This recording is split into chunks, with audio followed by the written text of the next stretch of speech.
7টার সময়।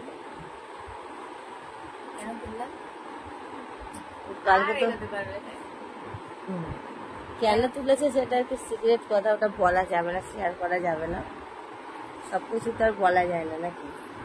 তারপর তোলার পরে ওই কথাবার্তা হলো, গল্প হলো, উঠলো, ও একটু আমার একটু কাজ করে দিল, একটু হাতে ঘরটা মুছে দিয়েছি, আমি কফি বানিয়ে দিলাম, আমি বাসন মাজবো, এখন নিজে একটু ব্যায়াম করবো, ওরে রান্না বান্নায় যাবো।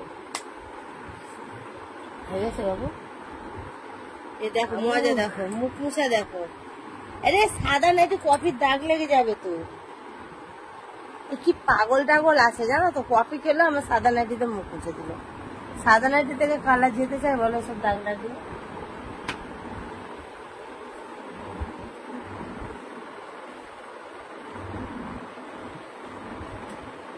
শুধু কীর্তি গুলো দেখো কোথায় যাচ্ছে, আমি জানি। ওটা হাত দিও না বাবু, একটুখানি আছে, ভেতরে আরো আছে দেখো। ওটা তো নিবি না, উপরেরটাও নিবি না। হ্যাঁ ওটা নেই, অখাদ্য না, ওটা কত ভালো জানো।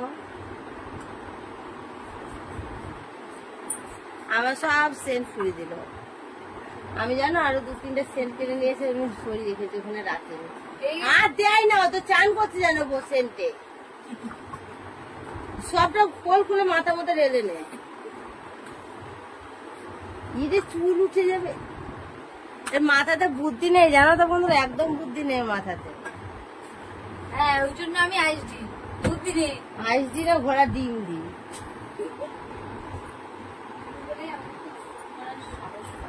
বেশ করেছি, ঠিক তো বলো।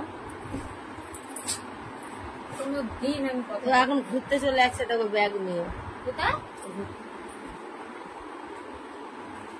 এবার ফ্রিজ খুলবে, ফ্রিজে ঠান্ডা জল নেবে, নিয়ে ব্যাগ প্যাকিং করবে, করে চলে যাবে। আর বাইরে এত রোদ, এত রোদ, মানে বাইরে বেরোতে ইচ্ছা করছে না।